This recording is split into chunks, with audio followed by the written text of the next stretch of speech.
The Battle of the Visayas was fought by U.S. forces and Filipino guerrillas against the Japanese from the 18th of March to the 30th of July 1945, in a series of actions officially designated as Operations Victor I and II, and part of the campaign for the liberation of the Philippines during World War II. The battle was waged to complete the recapture of the central portions south of the archipelago and secure them from remaining Japanese forces. Background: within 2 weeks of ordering the seizure of Palawan and the Zamboanga Peninsula, General Douglas MacArthur directed the capture of the isolated Visayan islands of Panay, Negros, Cebu and Bohol in the central Philippines, with Filipino guerrillas controlling most of the countryside in these islands. Some 30,000 Japanese troops held the vital coastal towns including Cebu City on Cebu Island and Iloilo City on Panay, among the largest cities in the Philippines. Aside from fulfilling his desire and promise to clear the Japanese from the islands, Gen. MacArthur wanted these two port cities as vital staging points for the expected large numbers of troops scheduled for the invasion of the Japanese mainland. Earlier, the United States Armed Forces Joint Chiefs of Staff had told him to be prepared to stage 22 divisions for the mainland operation at bases across the Philippines by November 1945, with another 11 to follow by February 1946. Battle. Operation Victor I. 2 areas of operations were suggested to divide the entire region, given the mountainous terrain of Negros, a dominant terrain feature that ran north to south of the island, and the planners chose to seize the western portion, including northwestern Negros and Panay Island, which was named Victor I. Lt. Gen. Robert L. Eichelberger, the 8th Army commander, appointed the 40th Infantry Division, a California National Guard formation and veterans of the recent fighting in Luzon under March, Gen. Rap Brush, with the 503rd Airborne Regimental Combat Team in reserve. Panay Island was the first objective. On the 18th of March 1945, within 2 weeks of aerial bombardment on Japanese positions, the 40th Infantry Division, spearheaded by the 185th Infantry Regiment, landed unopposed at Tigbauen District, several miles south of Iloilo City, where a 23,000-strong guerrilla force had secured most of Panay under Col.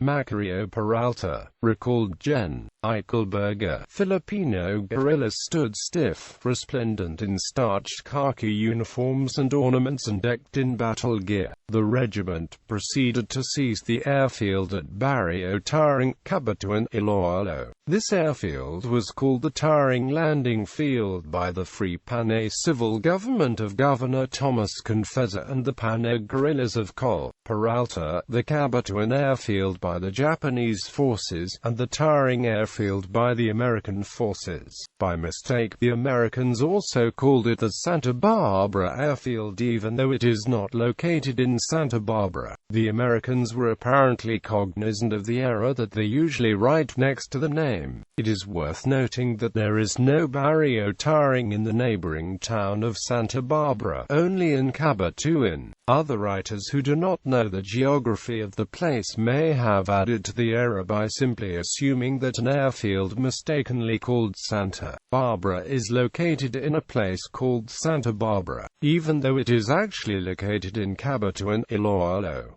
The Iloilo International Airport is currently located on the same area in Cabatuan, Iloilo. The regiment also proceeded to seize the airfield at Manchuria District. The Japanese were holed up in Iloilo City, and the 40th Division easily swept these Japanese outposts in 2 days. Mopping up operations by the guerrillas and 2nd Battalion of the 160th Infantry Regiment continued, and at war's end, some 1,500 Japanese troops surrendered. Guimaras and Inampalagan Islands, between Panay and Negros, were seized on the same day. Loyolo fell, the 20th of March, and the next day, respectively, with no opposition. Seizure of Negros on the 29th of March. A reinforced platoon from Company F, 185th Infantry under 1st Lt.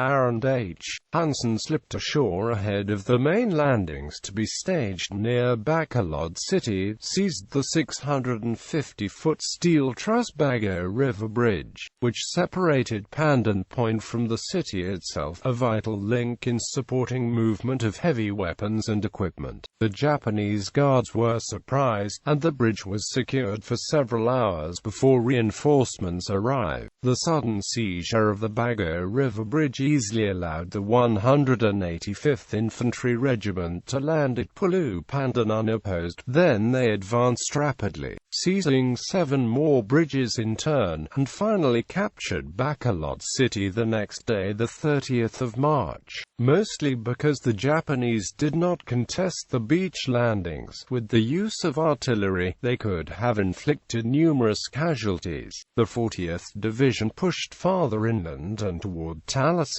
where Japanese forces tried to disrupt its advance with delaying actions. But the Americans simply overwhelmed these, and on the 2nd of April, the coastal plain of Negros was in Allied hands. On the 9th of April, all 3 regiments of the 40th Division pushed east into the rugged, mountainous interior of the island. The Japanese resisted stubbornly, aided by booby-trapped terrain, defended their fortified positions by day, and conducted harassing attacks at night. Soon, the 40th Division started using small infiltrating units to creep past tank traps and minefields, then scrambled uphill across open fields of fire to attack Japanese positions. On the 23rd of May, at Hacienda San Jose, San Carlos, Medal of Honor awardee, Staff Sergeant John C. Sjogren of Company I, 160th Infantry, led one such attack on a ridge-top entrenchment, and despite being wounded by gunfire, had accounted for some 43 Japanese casualties, destroyed 9 pillboxes, as he cleared the way for his comrades to follow. Sjogren's unit, Company I, subsequently received a Presidential Unit Citation for its heroic action. By the 4th of June, the Japanese began a general withdrawal, retreating further into the unexplored mountains of Negros. 8 weeks later, the 40th Division overcame these final defenses and scattered the rest of the Japanese into the jungle. Operation Victor II. About a week into the Panay and Northwestern Negros operations, Operation Victor II, the seizure of Cebu, Bohol, and Southeastern Negros, was underway. The American Division under Marge. Gen. William Howard Arnold was tasked by Gen. Eichelberger for the operation. Some 14,500 Japanese troops held Cebu, but 2,000 Japanese soldiers under Marge. Gen. Takeo Manjome were contained in northern Cebu by about 8,500 guerrillas under Lt. Colonel James M. Cushing. 1/3 of the Japanese forces in Cebu were combat-ready, with an extensive network of formidable defensive positions around the city. On the 26th of March 1945, at 8:28 on Talisay Beach, 4 miles west of Cebu City, the 182nd Infantry and 132nd Infantry landed on the west and east, respectively, after an hour-long naval bombardment. Japanese resistance was light, but Japanese mines destroyed 10 of the first 15 landing tracked vehicles that moved ashore, effectively stopping the advance. Subsequent landing waves stacked up behind the first that created a large traffic jam, but the Japanese did not exploit this easy target.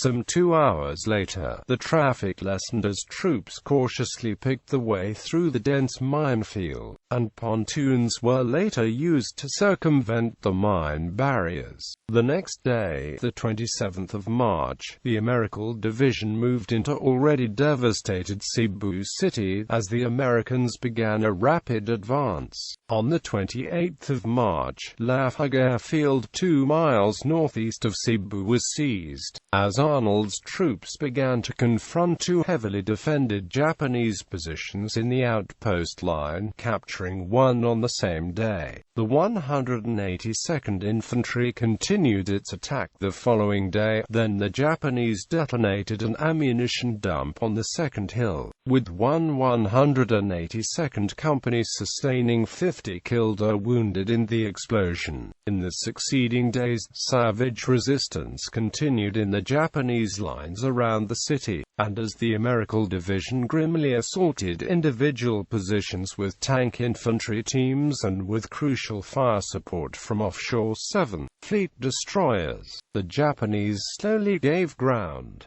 On the 13th of April, previously with a plan to envelop the Japanese right flank, Gen. Arnold secretly sent his returning regiment, the 164th Infantry, into night marches 25 miles to the west, well behind the Japanese lines, and with all 3 regiments, the 182nd and 132nd in front and the 164th from the rear attacking simultaneously, the Japanese were forced to withdraw.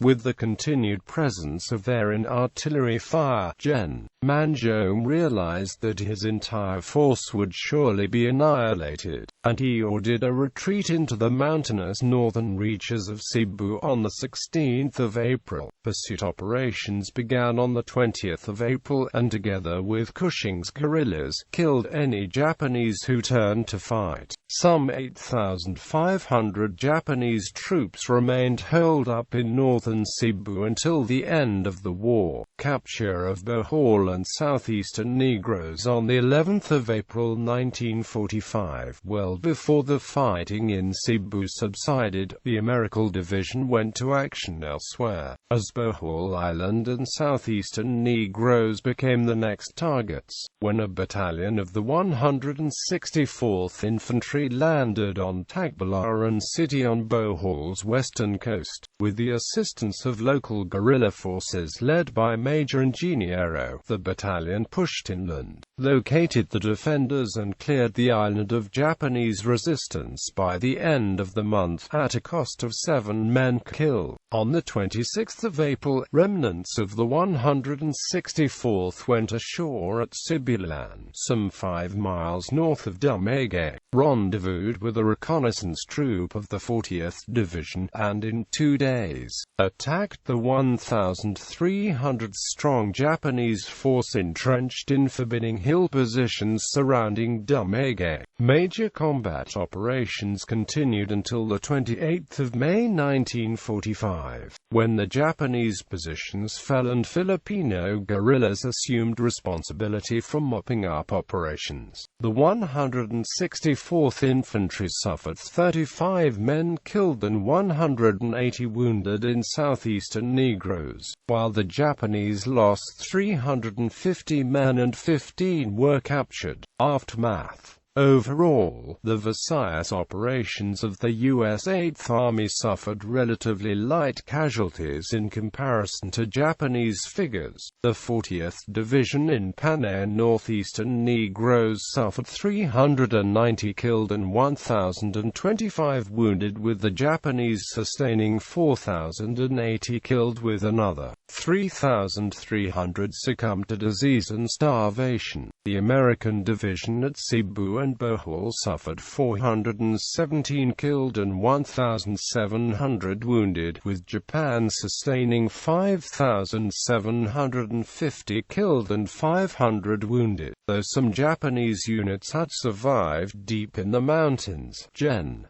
Eichelberger's units had clearly liberated the entire Visayas. Gen. MacArthur was particularly pleased with his subordinates' fast-moving and decisive operations against the slow, methodical fighting of the Sixth Army in Luzon. On the 21st of April 1945, he termed Eichelberger's Visayas operations on the congratulatory cable were a model of what a light but aggressive campaign can accomplish in rapid exploitation.